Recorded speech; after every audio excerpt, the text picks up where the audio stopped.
Hello everybody, welcome back to the channel. So in today's video, we are going to be talking about FC Barcelona's plan for the goalkeeper position because we do have some slight updates in regards to Joan Garcia, and we're going to be speaking about the overall plan for Szczęsny and also Marc-Andre Ter Stegen because we have also gotten some clarification with Iñaki Peña as well. Later in this video, I also want to talk about Barcelona capitalizing off of sell-on clauses, right? Because we have multiple players out there in Europe and some teams like in Spain where, you know, we have sell-on clauses attached to their names. There's also some players who are loanees, and I am going to be giving some clarity on what has been going on with those players and how much income Barcelona could make. So let's talk about the massive news in regards to Joan Garcia. So first things first, Barcelona's main plan is to make Joan Garcia as the starting goalkeeper, and he is currently very close to signing for FC Barcelona. The negotiations are very advanced, and Barcelona do hope that they finalize this deal today. And this is a source coming from somewhere in Spain, and over there it's already Tuesday,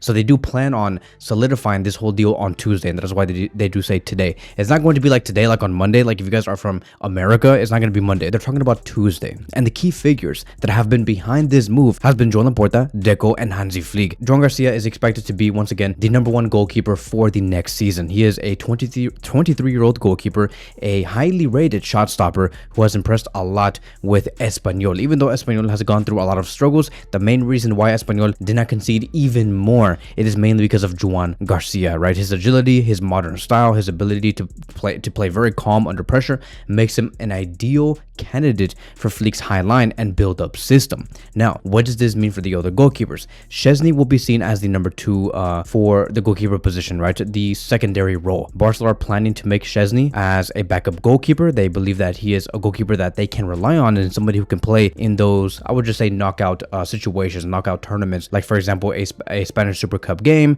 maybe a Copa del Rey game in the round of 16, or maybe in the quarterfinals. That is going to be one of Szczęsny's roles, and I think that because he does offer depth, experience, and overall strong competition, it's going to allow for Joan Garcia to really step up in his first season. And at the age of 34 years old, he can give a lot. Obviously, you know, like this guy has been through a lot. He can give the backline a lot of different sayings, a lot of commands, and I think that his experience is very much necessary with a squad that is very young. Now let's talk about Marc-Andre Ter Stegen because his future is definitely in doubt now. Like it is gone, bro. I am sorry, like Ter Stegen, bro. Like I think that is over, and I'm not trying to say that, you know, that you're trash, or I'm not trying to say that you were never really good for us, but Hansi Flick is definitely trying to adapt our defensive side. And yes, the goalkeeper position does align with our defensive side because he is one of, I would just say, he is considered as a center back to us because of how Barcelona do play. You must be good on the ball, you have to play well under pressure, you have to know how to command your defensive line. So yes, he is, I would just say, part of the defense, and Ter Stegen has not been so good at that. And Hansi Flick wants to upgrade the defense, and one of the ways to do that is to upgrade your goalkeeper position, and Ter Stegen does not align with that. And the fact that Ter Stegen, you know, he's not being eyed on by Hansi Flick, he's gonna need to go somewhere else to really secure minutes before the 2026 World Cup because he wants to compete for the German national team, and you can't do that at a team like FC Barcelona with Joan Garcia and Szczęsny ahead of you. So Flick's decision is very clear, and he has signaled a clear change of in goal, right? It is a brand new era. The last time we have made such a drastic change in the goalkeeper position was back in 2014 when we brought in Bravo, and we also had this other goalkeeper, but I can't think on top. I don't know why I'm forgetting his name, but it was Bravo and some other goalkeeper. I forgot, but I know that he was very important. But yeah, in the end, it's a bold decision. Flick wants a younger, more proactive goalkeeper, and Joan Garcia is going to bring that. Now, lastly, let's talk about Iñaki Peña. Iñaki Peña is for sure going to leave. You know, even in the past 9 to 10 months, it was quite clear that Hansi Flick does not trust him. Iñaki Peña has himself decided to leave this summer. He wants to play somewhere else, and his two options is going to be Celta de Vigo and Galatasaray, who are leading the race. There's also teams like Sevilla and Valencia who are also very interested. You know what? Now that I think about it, I finally remember it was Ter Stegen. I mean, I guess ironic, right? Because we were just talking about Ter Stegen, but yeah, it was Bravo and Ter Stegen. That was the last time we have seen such a drastic change, and this year, it's going to happen this summer. We will be seeing a drastic change, and I can't wait to see how it ends up improving our squad overall. So now let's talk about all of these different players where we do have sell-on clauses.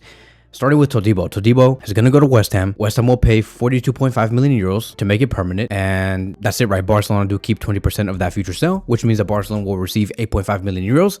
That is great business, a great move from Joan Laporta and Deco. I don't know why nobody ever even talks about this, but yeah, Barcelona will be making 8.5 million euros off of the sale of Todibo, just like that. It's an intelligent sell-on clause that Joan Laporta has done. Moving on towards the next one, that is Mármol, who does represent Las Palmas. Barça owe 50% of Mármol's rights, and because of relegation, unfortunately, his release clause is going to be dropped, and Barcelona will be receiving less. Once again, unfortunate is not part of our... We're not in control of that, but teams like Roma and Sevilla have previously shown interest. Mármol is a left-footed center back.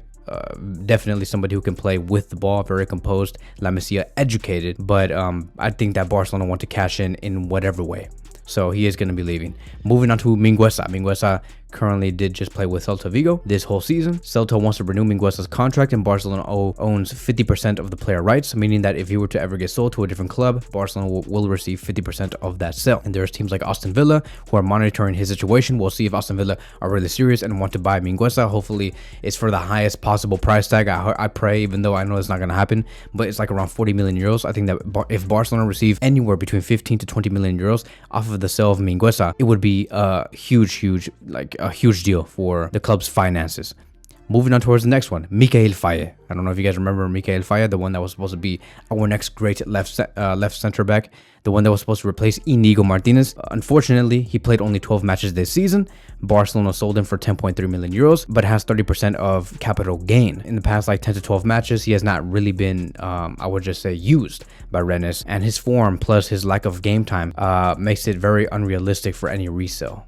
As of now, I think that Rennes in some capacity did overpay, and they overpaid, and they definitely do not want to sell him for less, because it is going to be less than his current transfer value. So as of now, I don't think that Barcelona will be receiving anything in regards to Michael Faye commissions. Now let's move on towards the attack, right? Abde. Abde does play for Real Betis right now. Betis owns 80% of Abde's rights after increasing their stake, and that's mainly because Barcelona told Real Betis to terminate the whole Vitor Roque loan, and they really wanted for that to happen because they did not want to have anything to do with Vitor Roque. And Real Betis were like, okay, we'll terminate this whole loan with Vitor Roque, but in exchange for that, we want more ownership of Abde. So now Real Betis do have 80% ownership of Abde when they used to be 60. Barcelona now retain only 20% of Abde's rights, meaning that, you know, if you were to leave, Barcelona will not really receive a lot in the end. And I wish Abde the best.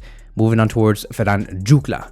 Jutglà wants to leave the Belgian league right now. Girona are very interested. Barcelona do have 10% of capital gain on any future sale. We'll see if he does leave. It's just another operation where I think that Barcelona are not really going to see a lot of money. They're going to be making profit, but it's not like game-changing profit compared to Todibo. But I think that wherever Jutglà does go, I do wish him the very best, because Jutglà did a lot under Xavi Hernandez's FC Barcelona. You know, if Girona sells or develops him into a top goal scorer, I would say that Barcelona could profit a lot. But, you know, what we have seen in the past 9 to 10 months, it has not been enough for us to really get anything for this specific summer. So we'll see how everything does turn out. Hansi Flick has already been reshaping the team. It's younger, faster, more tactically adaptable. Joan Garcia symbolizes the future of the position, and backed with the reliable experience of Szczęsny. I'm amazed. Deco and Laporta are prioritizing intelligent sales and sell-on clauses as of now, squeezing revenue from past assets, and hopefully all this revenue that we do gain from these players, it can really help us in regards to us wanting to bring in brand new players within the coming weeks. So that is it. That is going to be wrapping up today's video. Thank you guys so much for watching, and I will see you guys in the next one.